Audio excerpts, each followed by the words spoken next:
Noong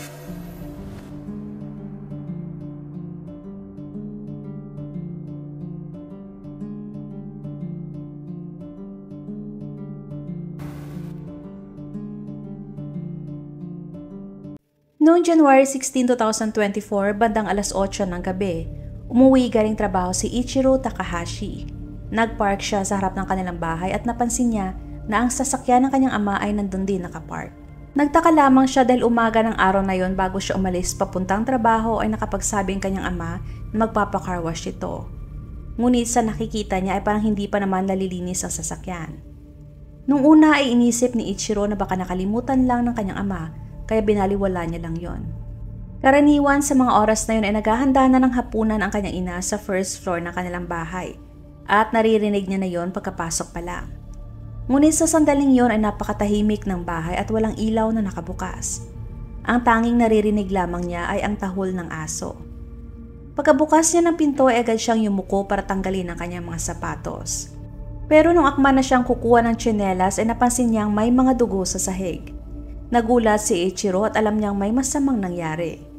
Pumasok siya habang tinatawag ang kanyang mga magulang ngunit walang may sumasagot. Nakakita pa siya ng marami pang mga dugo sa sahig maliban pa yung sa entrance.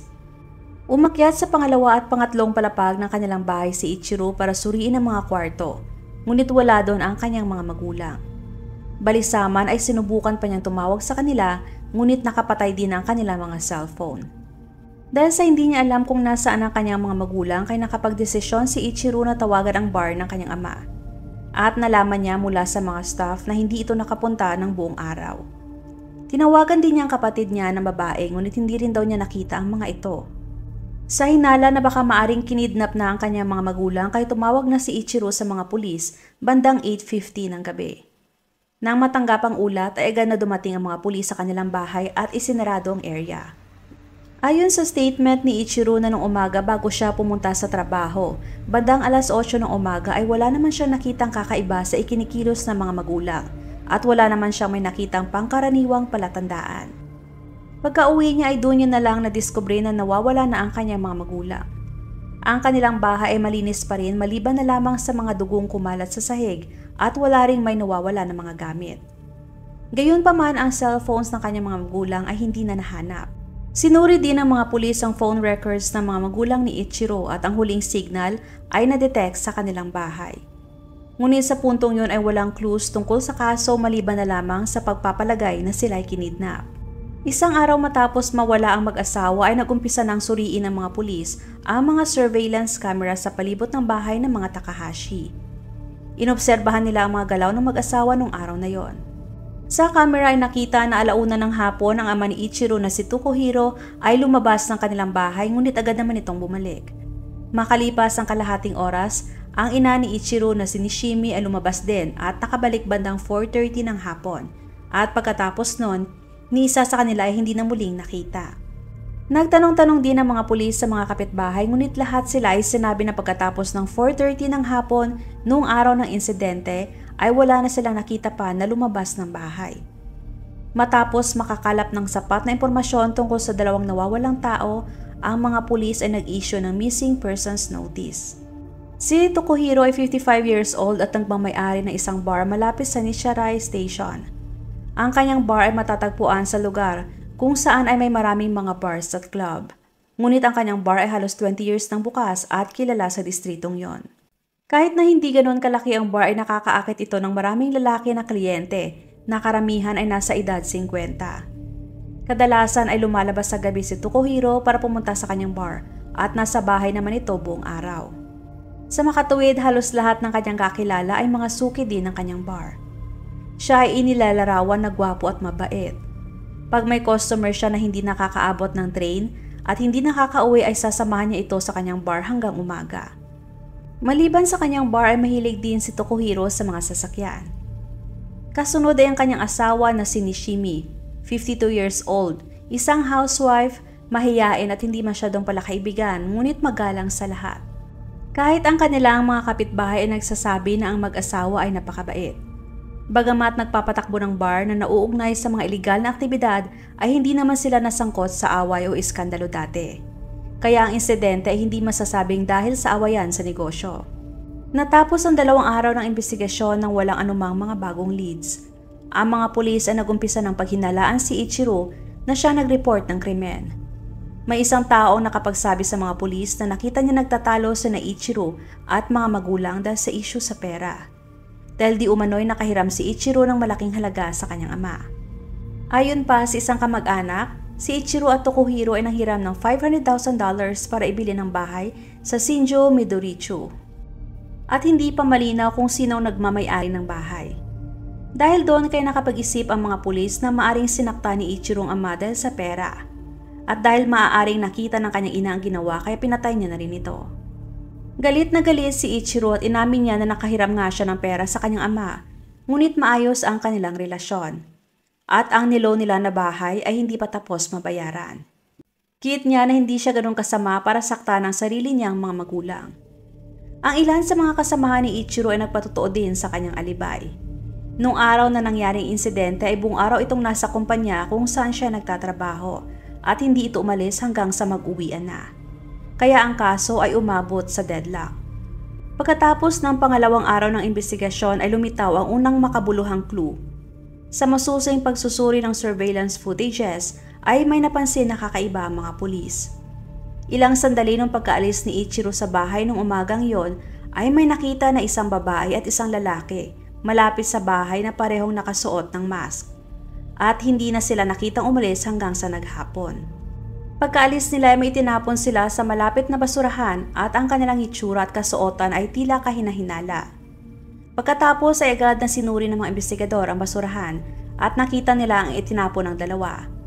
Noong binuksan nila ito ay nakita nila ang ilang damit na may bahid ng mga dugo.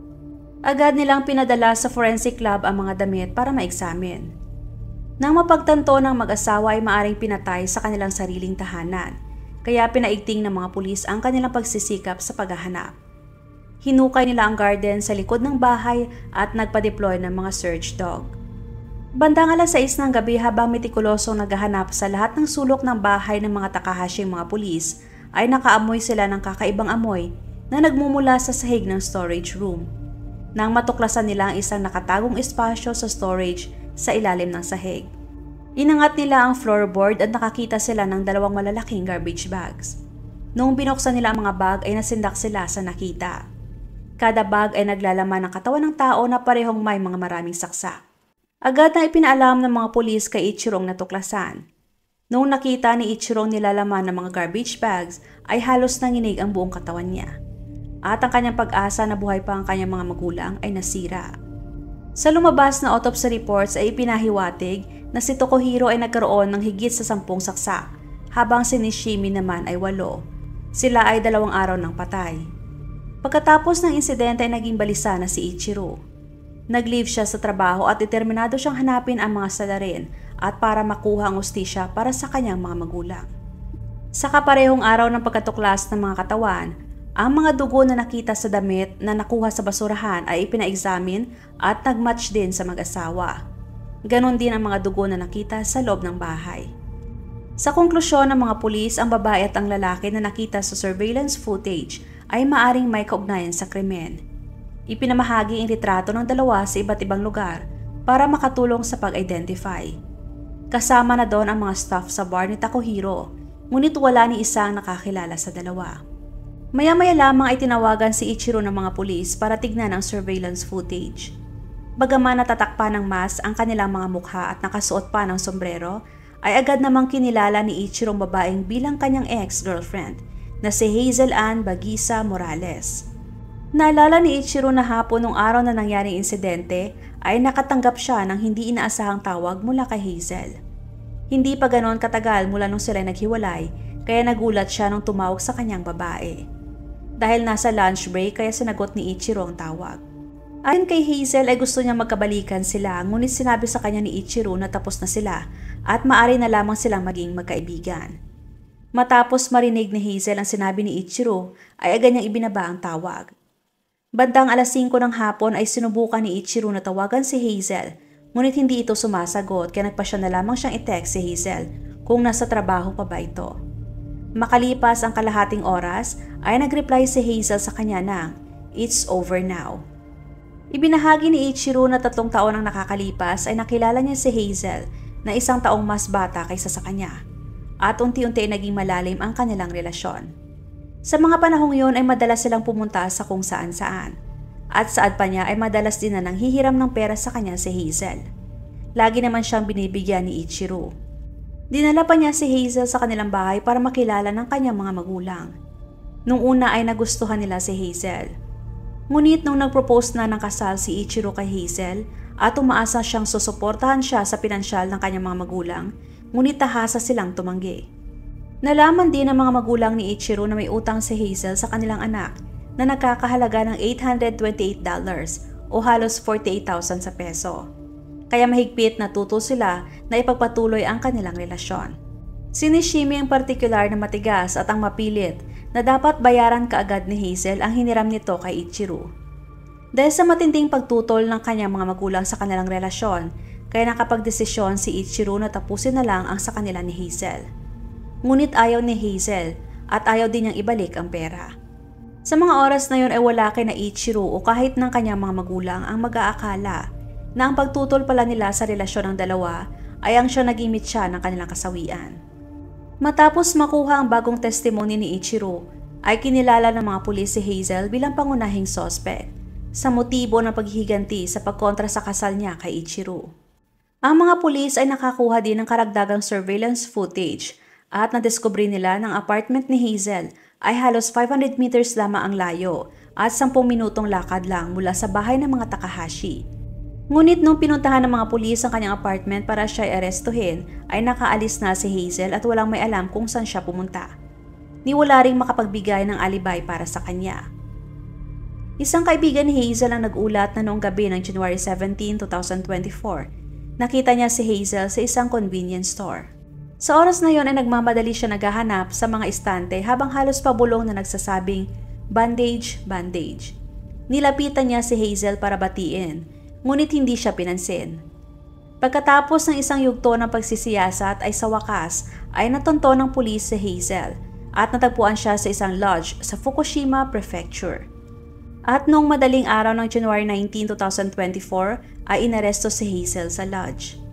Noong tinanong siya ng mga pulis kung nasaan siya noong araw na nangyaring insidente, ay sinabi niya na sinamahan niya isang kaibigan mula sa Pilipinas para maghanap ng bahay at tinanggihan ang anumang pagkakasangkot sa kaso. Napagtanto nila na maaring maging mahirap ang pangangalap ng testimony mula kay Hazel, kaya itinuon ng investigation team ang kanilang atensyon sa isa pang suspect. Yun ay ang lalaking nakitang kasama ni Hazel sa surveillance footage hapon nung nangyaring insidente. Ayon sa resulta ng autopsy, ang mga pinsala sa parehong mga biktima ay malubha, kabilang na doon ang patal na tama sa kanilang mga puso. Malinaw na indikasyon na hindi lang si Hazel ang kumilos ng mag-isa. Noong January 21, 2024 ay nahanap na ng mga pulis ang lalaking pinaniniwalaang kasabwat ni Hazel. Nakuna ng surveillance camera ang larawan niya na bumili ng 3 lata ng beer sa isang convenience store sa Suchura City bandang 10:20 ng gabi noong araw ng insidente. Siya ay nakasuot ng coat na natatakpan ng kanyang noo, nakamas at may benda ang kanyang kanang kamay. Ang lalaki ay kinilalang si Brian Jefferson Leasing de la Cruz, 34 years old at nagmula sa Pilipinas. Agad na hinuli ng mga pulis si Brian at sa panahon ng interogasyon ay kaagad na inamin ni Brian ang buong pagkakasunod-sunod ng mga pangyayari dahil hindi niya kinaya ang pressure na nakukuha mula sa mga investigador. Ayon kay Brian, kilala niya si Hazel mula pagkabata. Noong July ng nakaraang taon, 2023, dumating siya sa Japan bilang technical intern at nagtrabaho sa isang construction company. Si Brian ay mag-isang nakatira sa kanyang apartment. Bukod kay Hazel at ilang mga kaibigan mula sa Pilipinas ay kakaunti lang din ang kakilala ni Brian. 2 buwan bago ang insidente, si Hazel at Brian at ang kanyang girlfriend ay nag-dinner pa sa isang barbecue restaurant para i-celebrate ang kanilang pagkikita. Isiniwalat ni Brian na hindi niya personal nakakilala ang mga Takahashi. Ang lahat ng plano ay nagmula kay Hazel at inalalayan lamang niya ito. Umaga ng insidente, bandang 8:00 ng umaga. Palihim na pumasok ang dalawa sa bahay ng mga Takahashi at nagtago sa kwarto. At dahil nakapunta na dati si Hazel sa bahay ng mga Takahashi at alam niya ang code ng pintuan, kaya nakapasok sila na hindi alam ng mag-asawa.